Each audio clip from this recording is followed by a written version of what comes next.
कोई खूब सुंदर वाक्य कीधुं छे। इस दुनिया में आगे बढ़ने के लिए किसी का हाथ काफ़ी है और रिश्ते चाहे दूर हो या पास उनका एहसास काफ़ी है।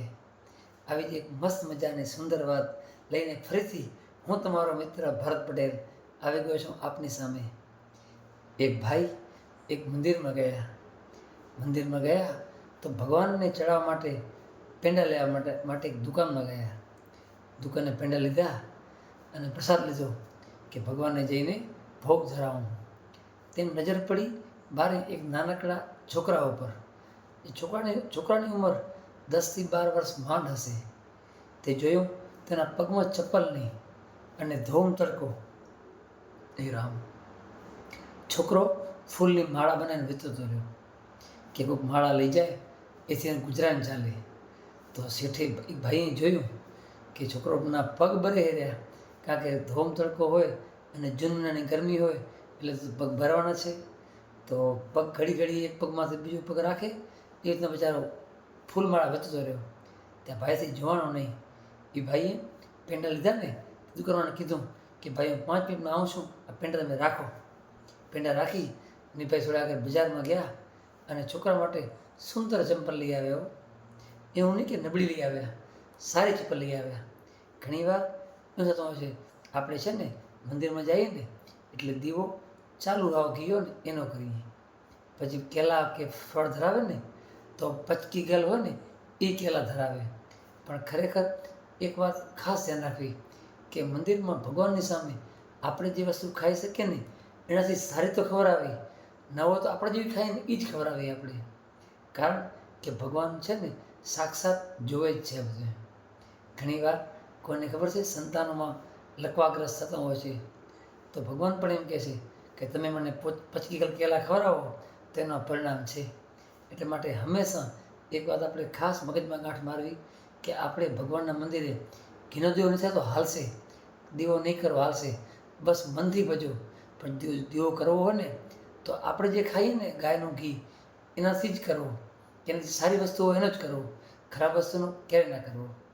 તો ભાઈ સારી ચપ્પલ લીધી અને ગયા અને બાળકને કીધું કે લે બેટા આ તારા માટે ચપ્પલ લઈ આવ્યો છું।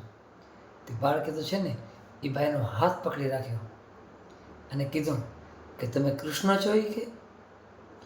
તો કે ના બેટા હું કૃષ્ણ નથી એ કે। તે છોકરો કીધું કે ના તમે જૂઠું ના બોલો એ કે તમે કૃષ્ણ જ છો એ કે। તો કે ના બેટા હું કૃષ્ણ નથી એ કે। તો કે એવું થાય જ નહીં ને એ કે મેં કાલે જ કે રાત્રે ભગવાનને પ્રાર્થના કરી કૃષ્ણ ઠાકોરજીને કે ઠાકોરજી મને ચપ્પલ તમે લઈ દો એ કે મારી એવી સ્થિતિ નથી કે હું ફૂલ વેચીને ચપ્પલ લઈ શકું એ કે તમે મારી ચપ્પલ લઈ આપો એ કે। એટલે ભગવાને તમને કે તમે ભગવાન જ છો એ કે। તો ભાઈએ જે ચપ્પલ આપી હતી ને એ ભાઈએ કીધું કે ના મને ભગવાને પ્રેરણા કરી, કૃષ્ણ પરમાત્માએ મને પ્રેરણા કરી કે આને ચપ્પલ લઈ દે એ કે। તો છોકરે કીધું તો તમે જરૂર કે કૃષ્ણના ભાઈબંધ છો એ કે। ત્યારે એ ભાઈએ એમ કીધું કે હા કદાચ હું એનો ભાઈબંધ જરૂર થઈ જાય છે કે। તો છોકરો ભેટી પડ્યો ભાઈને ભેટી પડ્યો અને ચરણોમાં પ્રણામ કર્યા અને ચપ્પલ પહેરી અને ખૂબ નથી આશીર્વાદ આપ્યા કે ભગવાન તમારું ભલું કરે એ કે। તો આપણે પણ ભગવાન ના બની શકીએ પણ ભગવાનના મિત્ર જરૂર બની શકીએ, કારણ કે એ આપણા હાથમાં છે। આપણે કે ભગવાનને શક્તિ આપી હોય ને, આપણે કોઈ મંદિરમાં ગયા હોઈએ, ક્યારેક કંઈક બહાર ગયા હોઈએ, આપણે છે ને આપણા માટે ખર્ચો ખૂબ કરીએ છીએ પણ આપણે જોતા હોઈએ છીએ કે ક્યારેક મોટો શોરૂમ હોય ને તે સામે લારી હોતી હોય છે, ફ્રૂટ વેચતા હોય છે, કોઈ ફુગ્ગા વેચતા હોય છે, ભલે આપણે જરૂર ના હોય તો પણ કંઈક લેવું અને ભાવતાલ ક્યારેય ન કરાવવા। ભલે ને કાંઈ 50 રૂપિયાની વસ્તુ હોય ને કાં 100 લે આપણા કને, પણ આપણને કાંઈ 100 ફરક નથી પડતો, પણ એના થકી એ 50 વધારે લેશે ને તેનું ગુજરાન સારી રીતે ચલાવશે, એના બાળકોને મીઠાઈ લઈ આવશે। તો બસ આપણે એમ સમજવું કે આપણે કોઈને મીઠાઈ ખવડાવી છે, કારણ કે આપણા ભાવ શુદ્ધ હશે ને તો ભગવાન આપણને જરૂર મળશે। અને આપણે બસ ભગવાન ન થઈ શકીએ પણ ભગવાનના મિત્ર 100% થઈ શકશું, એ પણ બસ સારા ભાવથી। તો બસ આ એક નાનકડી વાત તમને ગમી હોય તો આગળ શેર કરજો અને તમારે યોગ્ય લાગે મિત્રો વર્તુળમાં તો શેર જરૂર કરજો, જેથી કોઈના જીવનમાં ક્યારેક કંઈક બહાર ફરવા ગયા હોય અને એમને લાગ્યું હોય કે અહીંયા કને આ વસ્તુ કરાવી દેવી છે તો અચૂક કરજો.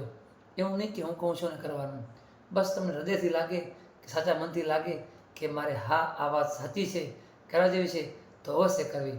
કારણ કે ઠાકોરજી છે ને બહુ રાજી થાય છે, કૃષ્ણ પરમાત્મા છે ને બહુ રાજી થાય છે.